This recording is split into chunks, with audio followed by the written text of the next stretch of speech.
I'm Chris Bevins, and this is my directing panel. Usually I say it's called Chris Says Do It Again, because there are so many Chris's who are anime directors, and sometimes we're at conventions together. Not this time. So usually I like to have a table full of Chris's saying Do It Again. Introductions. I'm Christopher Bevins. I'm a voice director at Funimation. I've been doing that for about 12 years. And also, of course, have done some voice acting on the side. But as far as voice directing, let's see, you would know me from Samurai 7, Burst Angel, Princess Jellyfish, it's early, I haven't had my coffee yet. Michiko and Hachin on Toonami tonight, you guys. In fact, if you're all exhausted and done with convention stuff at 1 a.m. tonight, I will be live tweeting Michiko and Hachin from my hotel room. So if you guys are sitting around the hotel and want to do something fun, turn on Toonami and live tweet with us. What else? I'm currently directing The Heroic Legend of Arslan, one of our new broadcast dubs. Which is amazing, awesome, sweeping, epic, period piece with that's done by the same director and character designer who did Fullmetal Alchemist. So it's got a bit of a pedigree behind it. Let's see, what else? Carnival, Devil is a Part-Timer. Oh my gosh, so many of you guys. They keep me really busy. I am really excited. I can't tell you guys yet, but I know which summer film I'm going to be working on. I can't say yet, but I'm so excited. Hi guys. No, it's fine. Shh. You're fine. It's cool. That's that. I guess we'll just start with some questions, and then I can kind of start filling in the process based on that. Anyone who has a question? Over there. Yeah. How do you become a director? Bribery. Seriously? No, everyone has a different way in. Everyone had a different way in, and especially the directing thing. I think I'm the only director at Funimation who's said I want to be a voice director when I grow up. Everyone else just kind of happened into it for one reason or another.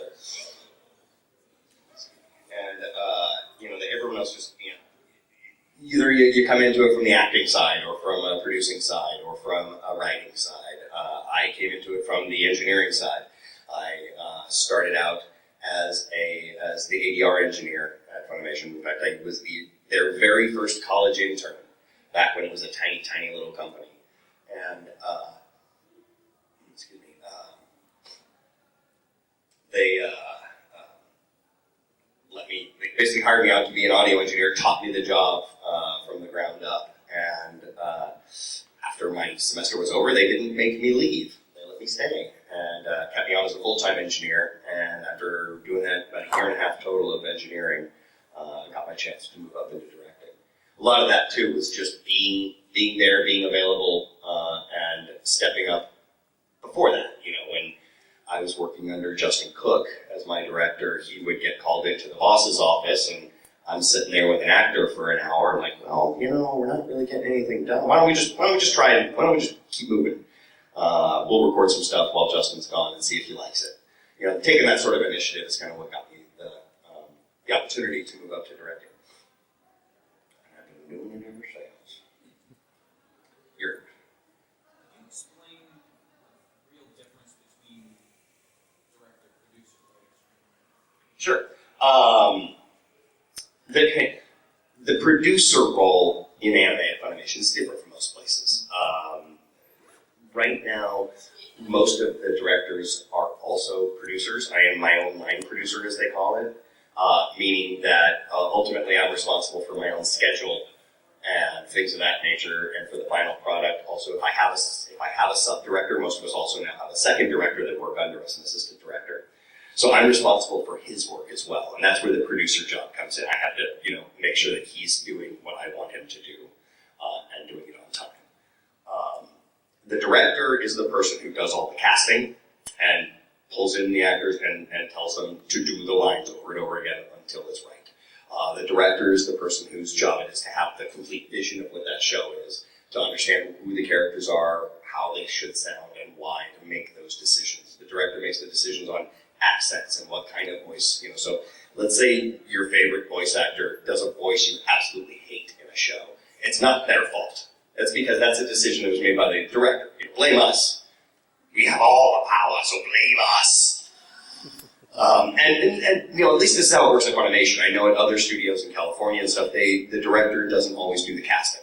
To me, I can't not. I have to do my own casting. That's just how I do. I have to know, that the people I'm working with are going to be able to do what I want them to do down the road on the show. And the script writers, most of us do that a bit as well. We have two levels of the script writing. There's the translator, who translates the Japanese script. They are translating both by ear and translating the text from Japanese.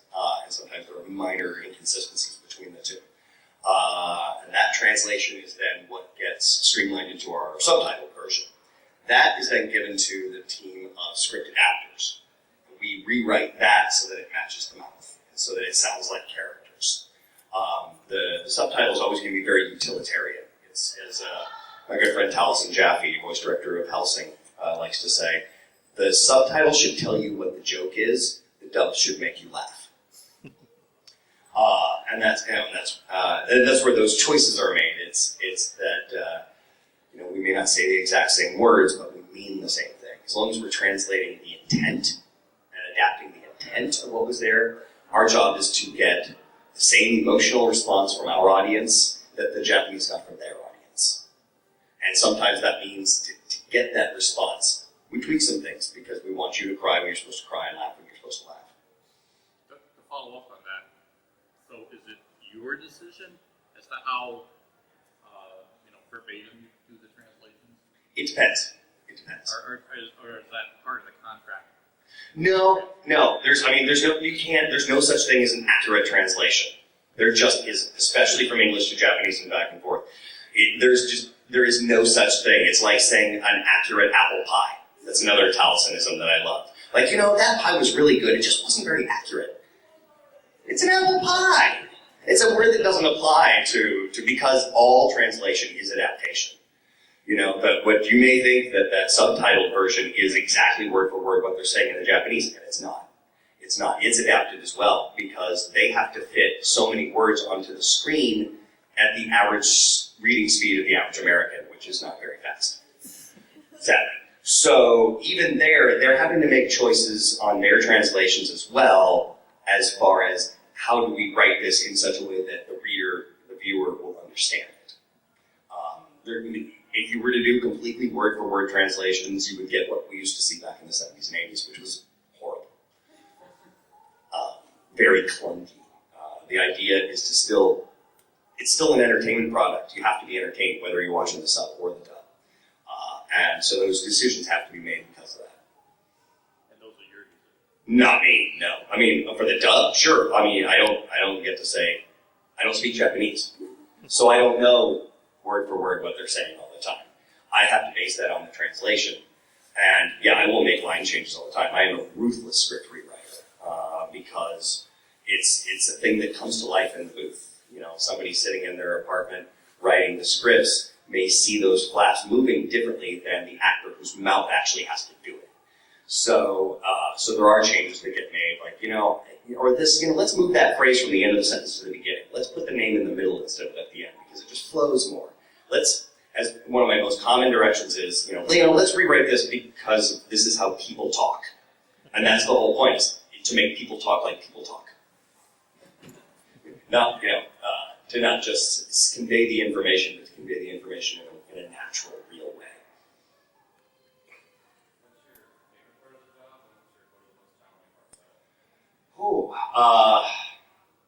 Letting go is the hardest part. I just gotta get it done and turn it in. I love casting. I love finding a role. I especially love helping a new actor, helping an actor find a new voice. Helping an actor find something that they didn't know they could do. Monica Rial is great. example of that. We, for years and years, she played, squeaky little Hello Kitty kids, and including Hello Kitty. And the Burst Angel was the show that I let her come in and read for the super low badass, and she's tough. And nobody knew she could do that because nobody gave her the opportunity. And when she came in, I actually told her on that show, I'm like, okay, there's 4 girls, one of them's the cutesy little girl, you don't get to read for that one, you have to read for the other 3. She's like, wait, what do you mean? I'm like, no, I just don't want you to do that this time. We've done that before, let's do something new. And it was that sort of role that then led me to know she had to be Michiko Nachi. She was just the perfect choice for it. There was never any question.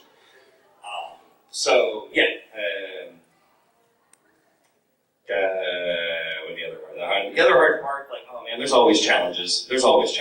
Like Ping Pong, the animation, another one of my shows that just came out. There's a character who only speaks Chinese. I don't speak Chinese. I live in Dallas. Do you know how lucky we were that we found, actually there's 2 characters. There's the character and his coach. The coach does some of the translating for him as well. I'm like, you know how lucky we were that we found 2 actors in Dallas who could speak Mandarin? And they were the only 2. I got so lucky. I'm like, oh, and you're a young guy and you're slightly older. This is perfect. Oh my gosh, I got so lucky because there are no other options. There are literally no other options in the entire state. Not a lot of fluent Mandarin speakers in the middle of Dallas, and who are actors. So that's always a challenge. Thank you. That's always a bit of a challenge, for sure. And not getting the shows I want. Actually, I tend to get most of the stuff I request. What would you say, if you're currently directing a show, what would be your daily schedule, when you're directing? 10 to 6. 10 to 6 is the full-timers slot. We get there a little before 10, or maybe a little after 10. We start about 10 o'clock. We take lunch at either 1 or 2 usually, depending on kind of how the mornings, how the day's booked. We'll do 7 hours of recording in a day from 10 to 6 with 1 hour for lunch. Sometimes that's a dozen people for half an hour each. Sometimes it's a person for 3 hours in the morning and a person for 4 hours in the afternoon. Sometimes that's broken up. It's broken up all different ways. Sometimes it's one person all day. We don't like to do that if we can avoid it, but if someone's coming in from out of town to do a role, we've got to get it all done in the amount of time that they're there. Then nowadays we're so busy that the night crew comes in and takes over from us at 6 o'clock in the evening and goes another 4 hours until 10 o'clock. I go home. And then we realize that sometimes we're doing walla sessions where I've got 4 or 5 guys in there for an hour or 2 at a time, where we're doing background walla is a term, I don't know if you guys are familiar with. It means it comes from with all actors. It doesn't mean you're actually using all the actors though. It is the crowd stuff, the group stuff, the chatter in the background of the cafeteria or on the street, stuff like that. The army horde charging, stuff like that. We'll put 3 or 4 actors in the booth at one time and just go. Sometimes we'll be like, you two have a conversation about this, and you two have a conversation about that. And then when you run out of ideas, make it up. That sort of thing. And we're, actor comes in, we do the line, typically we'll do, instead of just doing, we say we do 1 line at a time, but a lot of times we like to attack a few lines at a time, if it works for flow. Especially if the other actor has recorded and you have the ability to play off of them. Let's watch this scene. Okay, maybe try the next 3 lines. Maybe try the next 2 lines, because then that 3rd one gets really tricky. Something like that. That we can keep the actor in the moment a little bit more by having them act in a scene instead of just reading lines into the void. From what you just said there, so you don't generally have the 2 actors talking to each other? No, 1 at a time. Yes? I was wondering, is there, out of, all of your work, is there anyone that you weren't necessarily happy with how it came out? No, not unhappy with how it came out. sure, there are things like, oh, I would like to spend more time on that, I would like to have done more of this, or this would not necessarily have been a show that I was, there are certain shows, there's certain shows that we were like, oh my god, I want this show so bad, and then there are certain shows that, well, there's a schedule that needs to be kept up with, here this show is assigned to you. But as a director, in order to do my job, I have to find something to love about all of them. I have to find the nugget to get excited about so that I can do my job effectively. I'm sure, some of my early work probably doesn't hold up as well as some of my newer work because I was new. I didn't know what I was doing. Nobody did. I'd be afraid to go back and watch Dragon Ball GT, my very first show. I really would. Just be like, oh, really? What was I thinking? But beyond that, I wouldn't say there's something that really I was like, oh god, no, I don't want to put my name on that. Then I wouldn't have. I would have used an alias. You would have. When you say that each character has an accent in the script, would you have to physically write out like the syllables? Oh no. No, sometimes it'll help for certain actors, like, hey, can you spell this a little more phonetically for the accent? But honestly, it tends to not work out quite that way. It's easier to just write it. If Jamie Markey had to write out all of the accents for Italia, she would probably lose her mind. Yes. What do you have to say is the most tedious part of the job? Getting up in the morning. No, man, I don't know. It's all very detail oriented. Obviously, the job is this perfect balance of technical and creative, and I think that's one of the things I really love about it is because it's I get to do both things. I get to do a little bit of everything. I get to wear multiple hats. This one I wore a different one yesterday, and it's So I wouldn't say there's really nothing tedious. If there was, I wouldn't, I love my job. So I have a hard time saying, well, this sucks about it, because I make cartoons. I make cartoons talk. How fun is that? To me, it's, the challenges come when we're working under a deadline, and we're worried that, actors are going to stay healthy, and stay in town, and not leave town to go do other projects, and things of that nature. That's where it gets a little challenging and tricky, is making sure that you're getting all the people you want and need to get in the amount of time you need to get them in and get it turned in on time. Yeah, in the back. In terms of making a cartoon, can you explain the difference between an executive producer and a director? Actually, we sort of did that a little bit ago. The executive producer is my boss. He's the executive producer at Funimation. That's Justin Cook. He's the head of the production department. And then there's also Michael Harcourt, who kind of runs things. He's the production manager. He's our producer. The line producer is the person who's in charge of making sure that the show is assigned to each individual show. The line producer for the show is making sure that the director is doing their job on time. And usually that line producer and the main director of the show are the same person. So I'm having to make sure I'm keeping my own stuff on time. We also have an associate producer now, Zach Bolton, who's a longtime voice director too, has moved into more of a producing role too, just because we're so busy now, they need more people to make sure that the rest of us are staying on it. Can you say any similarities between the director's job and the executive producer's job? No, an executive producer doesn't really exist at my company. An executive producer on a movie set is the money guy. That's the guy who provides the money for the movie. What the director does, the director is dealing with the actors. In a dub situation, my primary job as the director is to cast and direct the voices and to to tell a story. That's really ultimately what the job of the director is. The job of the director, and it sounds all lofty and snooty, but I'm a storyteller. My job is to tell the story that was given to me. I didn't write the anime. I didn't draw the anime. I didn't make it up. I didn't create these characters. But my job is to, as I started to touch on earlier, is to get that emotional response, is to tell the story that was given to me and to get my audience just as excited about it as the original audience was. And so, whereas the producer is more of a like budget and money and Excel documents and boring stuff. Yes. Is there any show that didn't have another season that you really wish had another season? You want the list? First Angel, Devil is a Part-Timer, Princess Jellyfish. Those are the three big ones, for sure.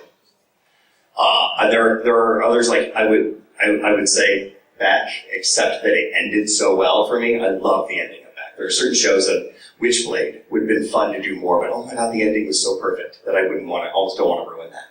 But yeah, those are the three big ones for me. Yes.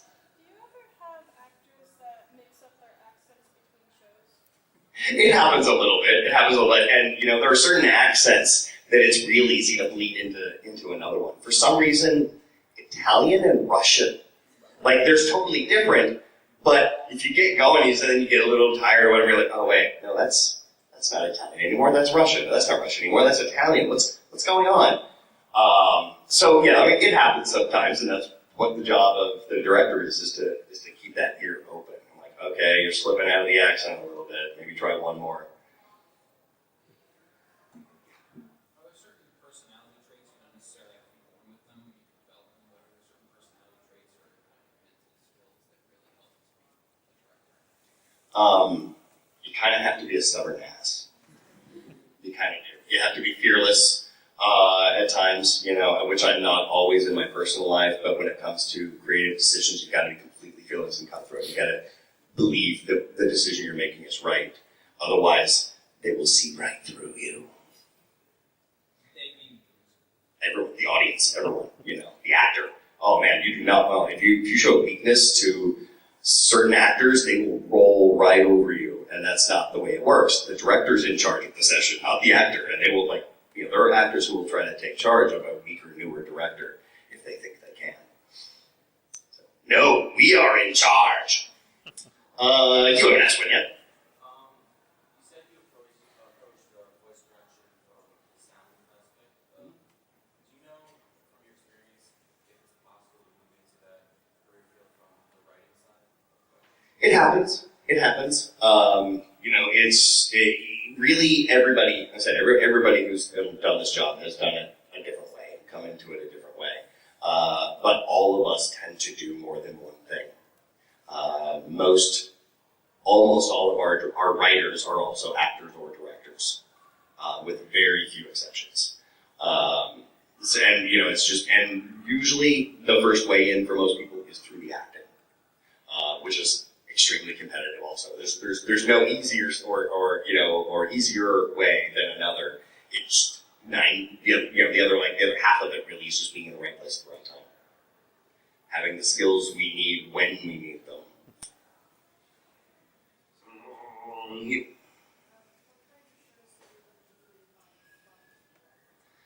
I love action comedies. I really have, throughout my career, have been drawn to shows about strong female characters. That is, because in anime, there are more and better created, better crafted, better represented female characters than in any other type of media. You know, the kinds of characters like Michiko, characters like the Jellyfish Girls. These kinds of characters don't exist on Western television. They just don't. They don't exist in Western film. And there is such a wealth of really good, strong female characters, and I'm always drawn to that because there's so little of it in other media. Well, you said that when you were younger, you wanted to be a voice director. How did you somehow get weaved into voice acting? Like, I know in Spiral, it's not very mainstream. Right. I started as an intern. I went to school, went to community college for radio and TV. And community college just a few miles away from where Funimation's offices were at the time, and got in as an intern on the recording side of things. And I was doing that because at that point I really thought I just wanted to be a voice actor. And I figured, well, I could learn all about voice acting from the people who were doing it Well, I'm pressing the record button. I'm going to learn from all the best right in front of me. But I also wanted to have a bankable skill because I like dinner. So, like most days. So I wanted to have a skill, and that's why I went for the engineering side of things too, to learn the trade and to have a possible job in the industry while I was trying to come up as an actor. It was about my third day in engineering, though, when I realized, oh, directing, that's what I want to do. And it was really a marriage of things that, of that and when I was a kid, I really wanted to be a filmmaker. I just didn't get the grades in school to get accepted into a proper film school. So, I slacked off in high school. And so it was kind of marrying that idea with wanting to be involved in voiceover and why don't I just put these two together? And I realized voice directing is the best kind of directing because it's purely dealing with the character, the story, the actor, the performance. I don't have to deal with budgets. I don't have to deal with lighting and electricians and sound guys. Well, it's the one sound guy who sits next to me. But, he makes my job happen, so, the engineer is, the unsung hero of the recording process. So, yeah. You haven't asked one. Is there something that you wish you would have directed that somebody else had done instead? There's always shows, but, honestly, the only one that really comes to mind that I think would have been really, really fun, it's a show that's so up my alley, would be Bakano. Because it's a period piece, it's silly accents, it's, gangsters, and, really, really fun show. It's oh my god, that's totally the kind of show I would love to work on. But that's not to say that Tyler didn't do a great job, because he did. It's a phenomenal show. You in the hat. As Funimation keeps getting more and more fantastic titles, who gets to determine, or what's the process for which director gets what show? Steel cage match. Nice. No. Honestly, a lot of times you just have to have the foresight to ask. And we're moving so quickly now. With the spring season, all of those shows, the shows that were determined we're going to get a broadcast up for the spring season, that list came in and the decisions were made over Easter weekend while most of us were out at conventions. So we really didn't get any choice. We didn't even know what shows were coming in until they were being assigned to us. With the summer dubs, though, I saw the announcement that Funimation made a week or so ago with their big old list, and I went through and I looked at all of them. I said, which ones look cool? And I said, I want this one, and I want this one, I want in order, these are the ones that I would love to work on. I understand if the schedule doesn't allow for that. My heart won't be broken if I don't get any of these, but if I have, if I had my druthers, this is where I would like to go. And a lot of times that's all you have to do, is show an interest, and they'll do everything they can to make that work in your schedule. Most of my favorite shows have been shows that I asked for, begged for. Nice.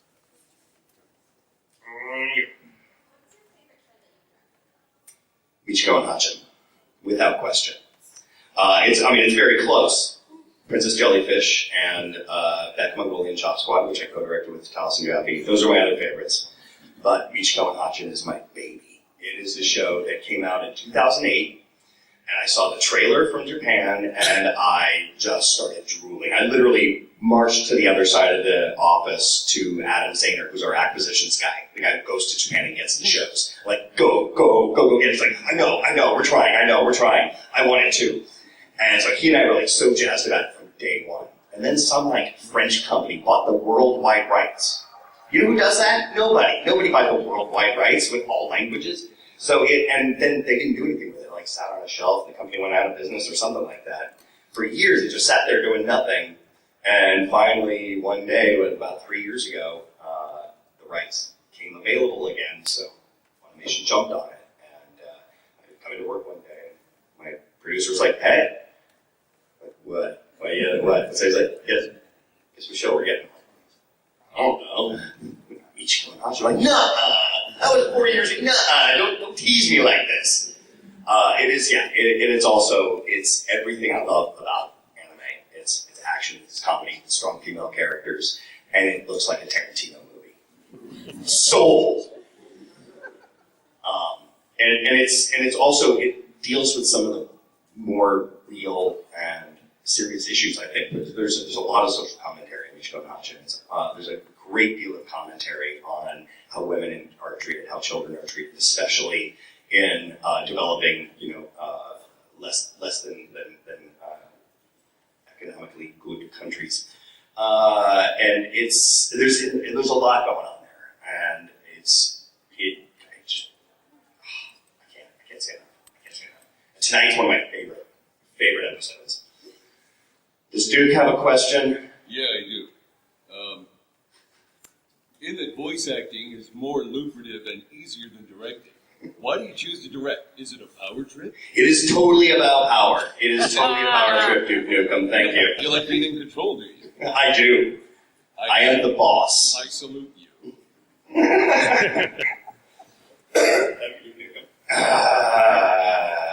Yes. You said at the beginning that you joined Foundation when it was relatively smaller. Would you say now, since anime has grown a lot, Foundation is another, is it a lot harder to get into the business? It is. It's a lot harder just because it's so much more competitive, and there are so many more people vying for those roles and those jobs. And it's extra hard now because we don't have the open auditions like we used to as much. And we do, just not nearly as often because we just don't have the time in our schedules to do them. So really, your best way to get in is to be recommended by someone else, which means you have to already be a working actor somewhere. And that's the hardest part. But that's also not the hardest part because that's how you have to get in anyways. You have to be an actor. You have to be a performer. You have to do it. You want to be a voice actor? You can't just have voice. You got to be an actor. You got to be involved in local theater, get involved in local radio, be a musician and perform on stage. Any of these things kind of help prepare you to be in front of a microphone as a voice actor. Because you just got to stay involved. You got to do it in any way possible. Now, if you want your show to get a video game release overseas, would you be charging the voice acting for that, or would that be falling for the video game company itself? So if the show got a game release, are we saying? Yeah, let's say hypothetically, Zelda Heartfinder got a AW release in America, so would you be charging the voice acting for that? It depends. It depends. It honestly depends because the games are done by a different company usually. If they wanted to hire me to be the voice director for that, if they wanted to hire me to direct all of the original cast again, then sure. But ultimately, that's going to be the decision of the company that's doing the video game. It doesn't always match up. A great example would be Sengoku Basara. The game came first on that one, but it was also being directed by my best friend Taliesin. So he had me working on the script adaptation for the video game. So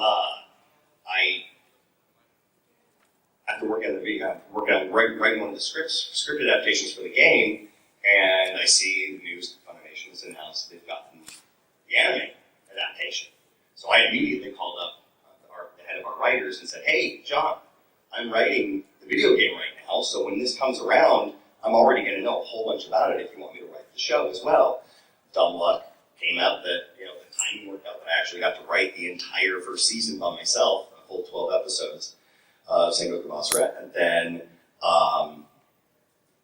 also dumb luck, they asked me to direct it. It was at a time where I was not directing quite full time, and Zach asked me to come in and direct the show again because I knew so much about it. And at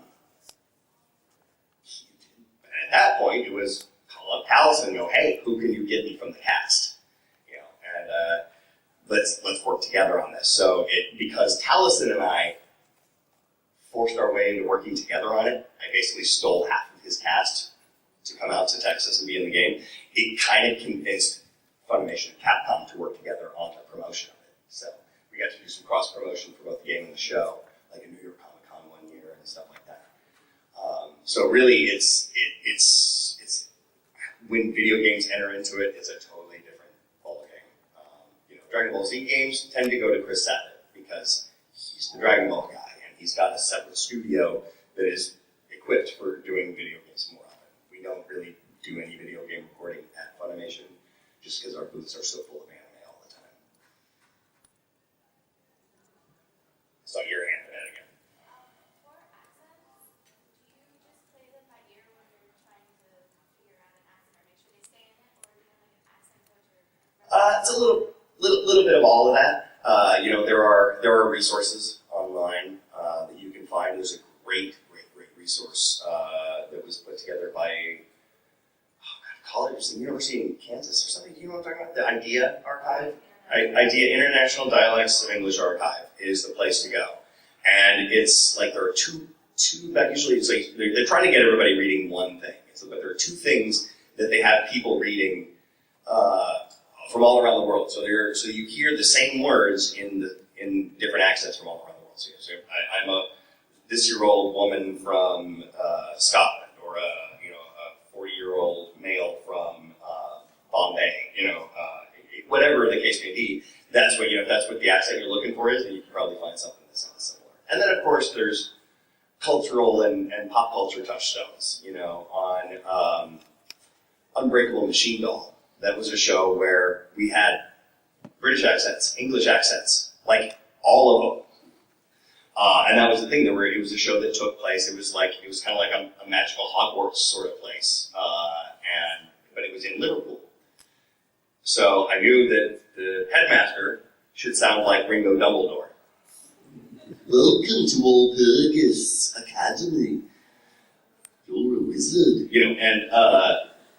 And they were very specific about where in England certain characters were from too. It said that the one character was from the West. They're like, oh, West, you mean West Country? Like Hagrid, like talk like a pirate. You're a wizard, Harry. So I said, oh God, who's going to do that? Oh wait, Jade Saxon is like the biggest Harry Potter fan I know. I'm sure she won't have trouble watching more Harry Potter again if I tell her she needs to do it to learn the Hagrid accent. And she did. She did a great job with it. We had Scottish in there. We had the Scouse, the Liverpudlian. We had London. We had a little bit of North, like the Ninth Doctor. Lots of planets have a North. We tried to squeeze those regional accents in as best we could, and I just hope that anybody from there doesn't oh, really? Is that what that was supposed to be? But we do the best we can. Yeah. When you're working on adapting a show, do you ever get to talk to the original Japanese animators? No, we've kind of been above usually. Very, very, very rarely do we get to interact with the Japanese creators because they're already busy moving on to their next project usually. I haven't even really met most of hardly anybody that's worked on the show on the other side. Yes? When you casting, do you prefer, obviously according to availability, to have different actors with different voices, or one actor doing multiple voices? I don't like to double people up if I can avoid it. You try to keep the characters being different actors. We have a really large talent pool that we're able to pull from. A very large, very good talent pool that we're able to pull from. So there's almost no reason to have one person play two different characters unless they're supposed to, unless that's a story thing. So that kind of follows what you were saying, because you record one at a time. Right. So they come in, they play their character. Now, of course, the exception to that is bit parts. When I have that Wallace session where I say I bring in 4 guys for an hour or 2 at a time, we'll spend some of the time with them all 4 in the booth yelling at each other or whatever. But then we'll spend time rotating them in and out one at a time. Like, okay, you're Soldier B. Okay, now you're Man A. Okay, now you're, Sailor G. And so you'll be bit parts that have like one line or just go, ah! They'll do 4 or 5 in an episode sometimes. But as far as main characters, supporting characters, I try to keep it just 1 per show. Unless, Standard in the industry? at least at Funimation. You see a lot more double up casting in LA studios. I've noticed that it'll happen not as much in anime, but in regular Western animation for sure. That happens all the time. I think that's a lot of times part of the deal. Isn't that how the contracts work a lot too? Is like we get 2 characters out of you. Like up to 3 or 4 voices for a certain amount,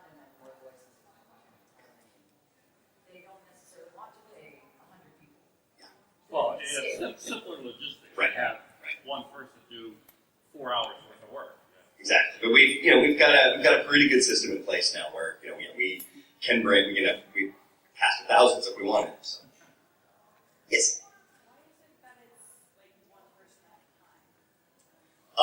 It's just the way it's done. There are when they do it in Japan, they do it like as a radio play. Everybody's in the room together, and they share like a handful of microphones. They got like half a dozen microphones, and they do this like really choreographed dance where they step up and they read their lines, and then they step back and wait for the next person to read their lines, and they come back. And but for our process for dubbing, because dubbing you have to hit it technically right. We have to hit those flaps. That means we've got to do this line sometimes 3, 4, 5, 20 times just to get it right, to get the read right, the acting right, and the timing right. And because of that technical side of it, that's just as because it is that 50-50 technical and creative, that takes up so much time that it really only works with one at a time. Every now and then, like I know that some studios have tried tandem recording, just 2 people, just so you can play off of each other, but the logistics and the technical logistics of that make it more trouble than it's worth sometimes. This is a function of the fact that you're doing translation. Right. So that wouldn't apply to original animation. No, usually original animation's all together. Yes. I saw somewhere that you were going to be working on selected accepted. Am I allowed to talk about that? I don't know. And if you saw it, then it must be true. Yes, I am. For that, do you think it might be hard to find someone to play Akira who is kind of psychotic? Have you met Jamie Markey yet? It's Jamie Markey. She's the queen of crazy. Oh my gosh. And it's like Jamie's Akira is so fun, and it really came from, come on, she was panty and stocking. She knows crazy. And she's also playing Junko Enoshima in the Danganronpa anime, which is the literal queen of crazy. So, and we had already done that one, so it was like, oh, Akira was like a walk in the park compared to Junko. So, it was one of the harder casting choices of the show, but I was like, oh wait, no, duh, Jamie. Yes. What do you usually want from the writers? Like, is there anything specific, like things you want? Not sucking. Good scripts. You want the writers to avoid doing or putting in? Hey, I'm a big believer in just because it's a cartoon doesn't mean that we can't talk naturally. We can't speak like a person. And that's where it's real easy to, when you're writing a script, and as someone who's done script writing for Funimation as well, it's real easy to get focused in on this line and forget, as they say, the forest for the trees, which is to say that, like, if there's, let's say characters are having a conversation about going to the store. You don't need to mention the store in every line. Hey, I'm going to the store. Really? What are you going to get at the store? Well, when I get to the store, I'm going to buy some things. Oh, really? What things are you going to buy at the store? Okay, now we're getting redundant and silly. So it's that sort of thing. It's thinking about how conversations flow. And it's real easy to, when you're getting caught up in, oh God, I gotta make this fit, it's real easy to forget that we're also looking at a conversation, a scene, an entire episode. So that's what I look for in scripts, is thinking beyond the line and thinking about the scene and the character. Do you ever have those days where you just like watch people's outtakes to lighten the mood?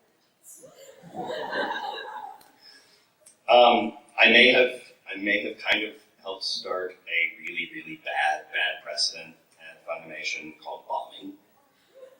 This is where we record an outtake on purpose just to mess with the next actor who comes in. It's, okay, you're recording this before so-and-so. Let's say this really nasty, filthy, horrible thing right there, just to see if you can get them to crack up while they're recording their lines around it. We do that a lot. Probably more than we should. And we have to be very careful that those nasty, horrible lines don't accidentally make it to the DVD or to TV. We have to be extra careful of those. But yeah, I mean, no, people screw up all the time. That's part of the fun. Is it may not be outtake reel worthy, but silly, funny stuff. We're always cracking up when we're tripping over lines or getting angry at ourselves. Cursing at each other and at ourselves for tripping over a line or something. So yeah, there are live outtakes all the time. Yes. What would you say that would be like your favorite outtake that you've seen and watched? Honestly, and it's the cheap answer, and I know it's Italia. I think that's the thing I love most about Italia is the fact that Patrick Seitz can't record if he can hear me. He just can't do it. He dies every time he hears my Japan. And then half of the outtakes, in every season, half the outtakes are him just, oh my god, laughing at something I said. So, yeah, no, I love that.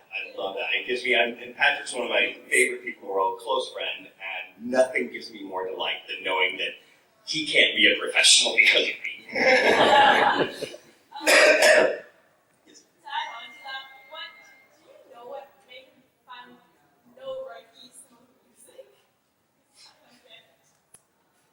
No, you never know. Probably lack of sleep. It goes back to that other thing about how, when somebody comes in from out of town, we record a whole bunch of stuff at once. So Patrick is so busy that he will sometimes come in and record from 10 to 10. A 12-hour recording day. Not for me. For him, okay, fine. And so he gets a little loopy probably by the end of that. But yeah, I would say it's probably lack of sleep. Knowing how hard we all work. Can you do the Reiki voice for us? No Reiki. I'm so sorry, I cannot do this voice. I'm not alright. Yes? Just a quick question. Do you know what happened with the end of Australian Fish? Like, why did it stop? It's all they made. It's all they made. It was just an 11-episode series. The reason why is because the manga was still ongoing at the time. And they had gotten to a certain point with the first season, and I'm guessing it probably just didn't do quite well enough in Japan to get the second season. Just because the last episode of that is like every problem was solved in like 2 lines, and now we're done. But, yeah, write to your senators. I don't think that's how it works. But, I would love to do more Princess Jellyfish. And did you guys hear that the manga is being brought over?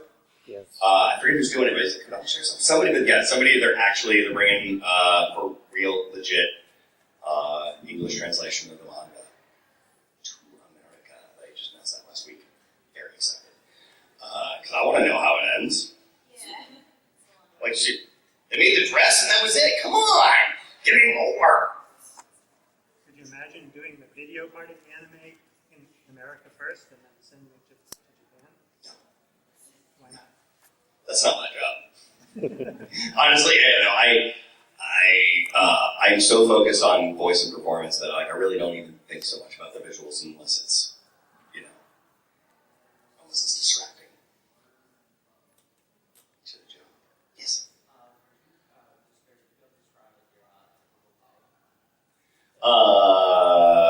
Yes. Yes, I could. But you should have been here earlier when I did that. Oh, yeah. Get there? No, it's fine. I'm totally teasing. I work a 10 to 6 shift, 7 hours of recording, 1 hour of lunch. And it varies every day on who and for how long they're there. It could be actors in for half an hour each, on up to all day, or some combination thereof. And, rotate in, tell them to do the lines, tell them to get out. And I go home. So, it's pretty tedious, but it's also lots of fun because cartoons. Is there an actor or like a certain group of actors you really like to work with? No. I really don't have any favorites. Especially if you look at the way I've cast my shows over the years, I definitely never used the same people. I never really liked working with Monica Rial. Oh my gosh, she's such a pain. Gray hairs, oh my god! Because we're all really, a lot of us are really good friends too. So, we like working with our friends. We like working with the people that we know can do the job. I like working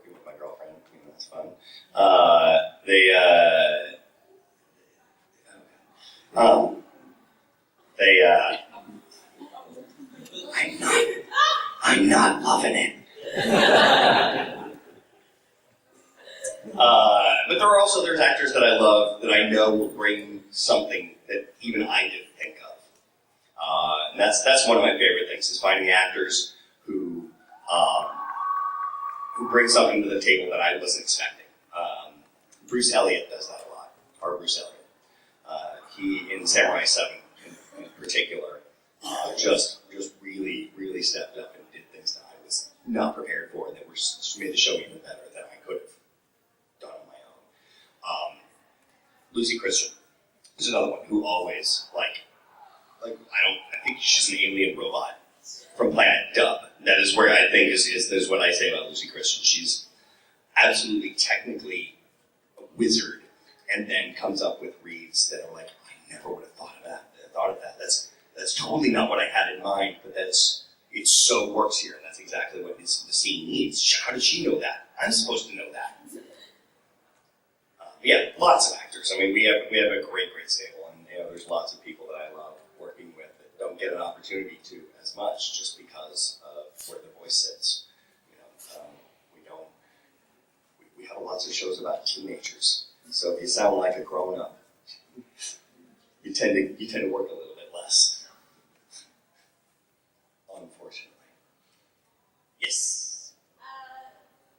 You've said before that during the time you love working the scenes where the scene is with China, because, well, I also don't know the reason why. Like, is it the voice directing, or that you like, or is it just the scene of being played out? I do love playing off of China.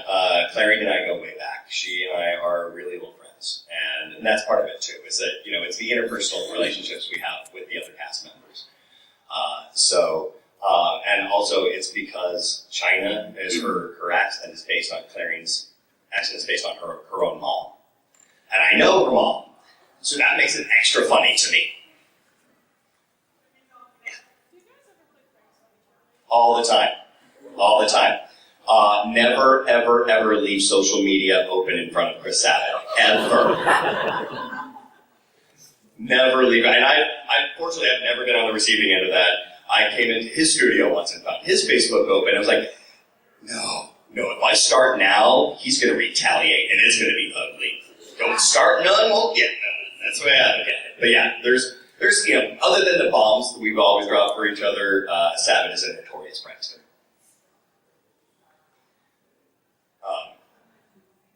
Brina too. If you ever see Michael Tatum at a convention, ask him about the time that Brina and her brother broke into his house while they were there, and then just hung out. They didn't steal anything, they left things. They left like a 6-pack of crappy beer. They left like a half-eaten ice cream in the and like I think maybe even left like $5 on the coffee table, whatever, just to see what would happen. Yeah. So a little bit ranky. Got about 7 minutes, I think. So anyone? Who else? Yes. Technology now, you could change the way that the mouths are moving on screen if something didn't fit quite right. Is that just a flexibility you don't want to get into that? No, it's actually a flexibility we don't have. While the technology exists, it's not economically feasible for what we're doing, for one, and for two, it's not allowed. We are given the animation. We can't alter the animation unless we get very specific permission. And it's easier for us to just make it fit than to reanimate it, for sure. The only time we ever want to reanimate something is if there's something wrong, or that's about it. There's something that went wrong in the original version.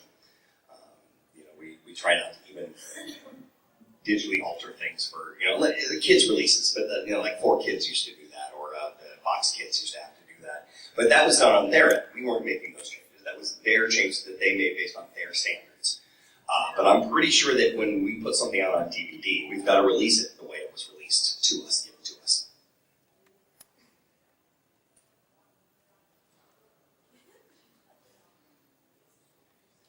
Any other directors' work that you would particularly other voice directors? Yeah, that you would say, oh, if you would have to recommend somebody else, I would say, go watch. Taliesin. Yeah, of course he's my bestie, but yeah, Taliesin Jaffe does some of the smartest stuff out there. He did Helsinki, Read or Die, and several others over the years. Mike McFarland always does good work. He and I have very different ways of doing things, and we choose very different kinds of shows. But I think our quality is right on par with each other. Outside of anime, Andrea Romano is my hero. She's the reason I am a voice director. She's the voice director for most of the Warner Brothers properties, especially all the good DC stuff that's come out over the past 20 years. She was my inspiration to get into voiceover and directing specifically, along with Mark Hamill as an actor, voice actor. They were like her direction of him on the Joker in the Batman animated series is what made me want to be a voice actor. So. Yeah. I'm not sure if you're allowed to release this information yet, but the new Battalion season's coming out. It is coming out. Are you guys going to be dubbing that? As far as I know, I don't see any reason why we wouldn't be. But yeah, you're right. It hasn't been officially announced yet, so I don't know when it's going to happen, if it happens. But we've done every other season and a movie, so I think it's pretty good. It's pretty likely that we'll get around to dubbing it at some point. Yes. You said before that you have a certain, genre of shows that you like to direct. What is the kind of genre that you don't like to direct? I don't really like the super fan servicey stuff unless there's a point to it. An example of this would be like Heaven's Lost Property. It's a pretty panty show. It's like, we call it Bevins Lost Panties, is the nickname Greg gave it. And it's, I've never seen more panties in a show. Literally, flocks of them flying around the world. That's what the show is about. And while there's a lot of fan servicey stuff in it, Tomiki, the perv, pays for it. He pays for it every time. It's like the anime version of an 80s teen sex comedy. Like Weird Science or Zapped. I'm aging myself now. But those kinds of shows, like if it doesn't have a point or something, some other sort of hook to make it seem reasonable or worthwhile, or that it's there for a purpose, those I tend to not be super jazzed about. The magical girl stuff, less so, I think, than stuff that tends to be more realistic, even if it's not real, but something that you can buy the realism of is something that really is kind of what grabs me. I also tend to go for shows that are not very anime. I go for shows that are they're anime for people who don't watch anime. Shows like Beck, shows like Witchblade, shows like Speedgrapher, Michiko and Hatchin. These are shows that, like, if you've never watched anime before, there's something in it that you might like. Beck, yeah, gosh, Beck is like an indie movie that happened to be animated. Time for one more.